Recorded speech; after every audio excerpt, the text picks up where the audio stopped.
Well, an exciting cricket match is on between Australia and South Africa. Australian captain Pat Cummins decided to field first. Is it the second time in succession? Have they got it wrong after the Indian toss? Anyways, we'll read more. They made a couple of changes with Marcus Stoinis replacing Cameron Green and Josh Inglis taking the place of Alex Carey in the playing 11. South Africans has also made a significant change by bringing in Tabriz Shamsi, yes, in their side, the spinner. Now let's talk about the action on the field. Australia won the toss and chose to bowl in Lucknow. Quinton de Kock has been quite an aggressive in his innings. In fact, he's just completed his century number 19. Yes. Confidently hitting boundaries. On the other hand, Themba Bavuma has taken more cautious approach, surviving a few tense moments. South Africa has made an impressive start, reaching the 50 mark without losing a wicket, but that was in the power play. Now let's get on to my colleague right now, who is joining me in the studio, Dev Tyagi, a podcaster and a journalist. Dev, quickly, what is the update? Do we have are we just about to bowl the 50th over, or are we done? Yeah, so the 50th over is about to start, and the score right now is 310 for the loss of 5 wickets. 310 for the loss of 5 wickets. This is South Africa putting into bat by Australia, and they've been smashing the balls all across.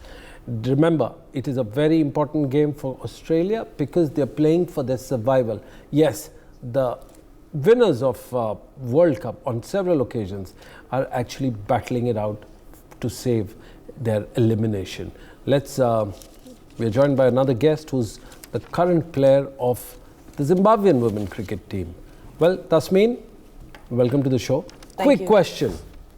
Have the Aussies got it wrong, or the South Africans got it right? Not sure if it's the time yet just to start painting fingers just yet.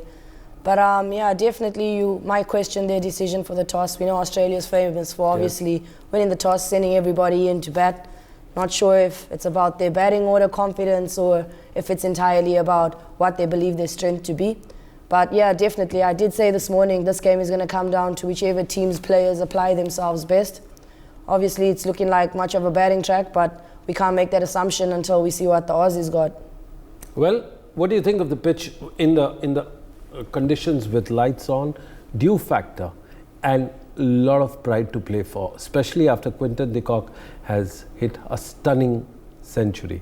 First on Quinton de Kock and then the Aussies. Tasmeen? Definitely great innings from Quinton de Kock. We did say this morning he's a key player to watch out for as well. He's been in great touch form.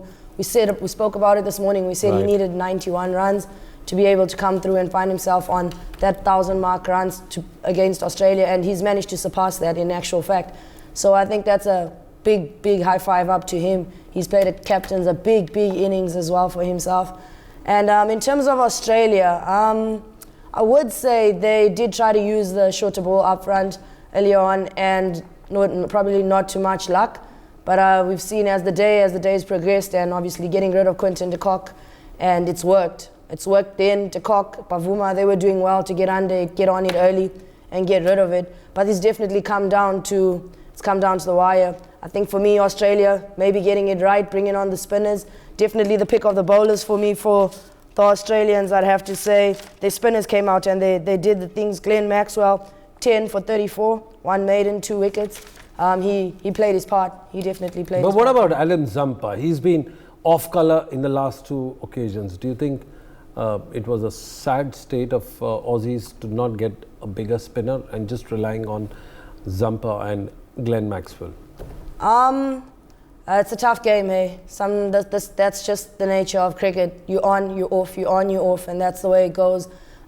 Teams tend to do analysis on each other ahead of big matches like this, and maybe the South Africans planned to take on Zampa. Maybe that was their plan from the start. Absolutely. They've got Shamsi in the team, South Africans, and going in with the extra cushion of a spinner. Dave, I'd like to ask you, how did the South Africans plan their innings from 11th over to the 40th? How do you think they've put together? I think it was a terrific batting performance on the whole by South Africa. Of course, they got off to more than a century run stand up the order, and I think Babuma also played a part. 35 very watchful, cautious runs. He was playing the solidifier, while the guy who was actually just making Australia a few more over was Quinton de Kock, magnificent 19th ODI career century. Is there another wicket that is lost? So it's 311 for 6, and the 50th, that is the final over, is in progression as we speak. So as I was saying, I think fantastic, brutal display of batting, but I think the key wicket of Klaasen, which fell during the closing stages, may have just reduced the total by 20 odd runs, I would think. Yeah. So what's the latest, Tasmin? What do we have? South Africa currently 311 for 7 after 49.4 overs. Another wicket down, David Miller gone to Mitchell Starc, bowled. Oh, yeah, Mitchell Starc has been playing his role pretty well. Well, let's come back to the innings. Dave, are there more statistical pearls that you want to share with our fans? I think the biggest statistical highlight today was, of course, belonging to de Kock. But I think somebody like Aiden Markram also played his part, because he was the progressor of the middle innings, a fantastic 56 or 44 odd deliveries. That's correct. And I think after Maxwell wreaked all the damage up the order, beautiful spell of 10 overs, and not to forget one maiden over. It was Markram and then Klaasen's stand, which also allowed South Africa to basically get that boost during the middle over stages, and that's actually laid the good foundation for this very promising and healthy looking 310 plus total. Let's see what's stored for us for the final. Tasmin, at 30 with 19 centuries, do you think it's a little too harsh on the fans that Quinton de Kock is going for the retirement? Definitely. Like I said this morning, I'm vying with South Africa. Obviously, that's where I probably derived my interest in playing the game first, under the era of Graham Smith, Shaq Cullis, Sean Pollock being in the team at the time. And I definitely think, as a fan, speaking as a fan of probably the Proteas, I think he's still got another good 3 years under his belt, probably more. But yeah, you know how the game is. This is how it works. Absolutely, this is how it works. It's cruel, but do you think he's going to make a comeback? We've seen Shahid Afridi, the king of comebacks, and we've also seen several other players announcing their retirement and coming back. Do you think he'll be lured by the franchise cricket, or will he make a comeback to the Proteas? Your views? It's hard to say, to be honest with you. It's crystal ball gazing, but still. It's really hard to say. I myself was sitting on the line of that should I go, shouldn't I go type of situation. But it's hard, the love for the game, and life happens as well for a couple of people. So I'm going to sit in the crowd with the fans on this one and see what happens. Absolutely. Dave, what do you think of the first bowling attack after winning the toss, sending South Africans into bat? Do you think it was a wise decision, considering that this is a turning track and chasing will always be a difficult under lights, humid, dew, everything put together? Your views? I think both teams are playing as if there's nothing held back, that's for sure. And we discussed that in the first program, that when these two gladiatorial forces of cricket take on each other, factors like dew and all, they may definitely play a part, but then you just understand that this is like a colossal rivalry, the mother of all cricketing battles. Also, I think Australia silently have a score to settle, so to speak, because the last time around the two teams faced each other, which was the 2019 ODI World Cup, of course, in England, under Faf du Plessis' brilliant leadership, it was South Africa who defeated Australia. And he made a sparkling century, and Rassie van Dusen, who actually couldn't make too many runs on this occasion, he made a 94 back then. But Australia would want to, come back and make South Africa pinch. Do you think Australia, Tasmin, do you think Australia will make a comeback with roaring success the way South Africans have made it? Considering you must also remember the match of 1999, the semi-final. The catch was dropped by Herschel Gibbs. Yeah. And Steve Waugh comes in and tells him, son, you've just lost just dropped your World Cup.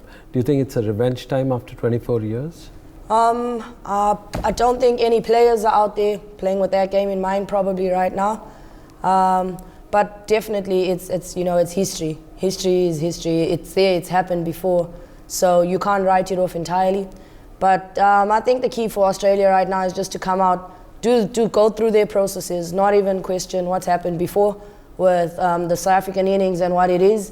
you've bowled, you've done your part, and get ready to bat. Dev, what's the final score after the first innings? Yeah, 311 for the loss of 7 wickets of 50 overs. Technically speaking, not a very bad score by any stretch of imagination, but again, you just don't know what's in store until Australia actually bat. And of course, you have to remember that Glenn Maxwell would want to make his presence felt with the bat also, because he missed out the last time around. Absolutely. There were a whole lot of other batters who missed out on the last time, and they put up a meager total of 200 runs, odd 199 runs against India. Which are the batters to look for in the Australian camp, Dave? Of course, the classic three, the big three, I would say. Of course, he's called the Big Show, Glenn Maxwell and Steve Smith and Warner. But let's not count out Mitchell Marsh. He would also basically be still possibly recovering from that dropped catch of Virat Kohli. I don't know. Was that the game dropped that day? Yeah. But yeah, another day, another fresh new start, and he has things to prove with the bat. Tasmin, 311. Do you think it's enough to defend the Proteas? Will they defend it? Personally, definitely a good score, because any team coming out of bat is looking to go at a run a ball, obviously just to stay ahead of the run rate. Right. Look as well not to lose too many early wickets, because wickets in hand towards your middle overs and towards the end of the game is definitely a key point for them as well. So I'm back on my same topic of application. First 10 overs, what is it that the Proteas need to do, Tasmin? Definitely take some early wickets. Right. Definitely look to strike Warner early. And put the pressure back on the Australians. And if you're not taking wickets, you just want to pile up as much dot balls as possible. Well, it's pretty evident that Tasmin in the studio is rooting for Proteas, and she's almost talking like a fan and not a cricketer herself. But again, Dev, I'd like to come to you. Dev, do you think the spinner Shamsi is going to spin his magic? Because Australians are known to they're like the cat on the hot tin roof when it comes to spin, and that's what our 3 spinners did show on that particular day in Chennai. Do you think it's their Waterloo? I hope that it's a batting performance, so that one has to rush to the loo and actually just wipe their tears and wipe their face off with the sweat, because Shamsi is just a brilliant spinner, and I think it's a massive game for him, and he understands the trickiness of the situation. South Africa definitely, as our eminent guest just said, that they need to take some early wickets. I think it all just depends on how early Shamsi, an incredible talent like him, is introduced into the attack. But Rabada, Shamsi, these are the guys who actually hold the key, and of course let's not count Jansen out from this as well. He's perhaps going to be the next. Just take us through their fast bowling lineup and their prowess in the last 1 year. Dev, just take us through quickly before we wrap up our show and come back. Perhaps another question to Tasmin. Go on. Right, so Rabada has been the pick of the bowlers. I think against this particular opposition, he has 26 ODI wickets, unless I'm very much mistaken.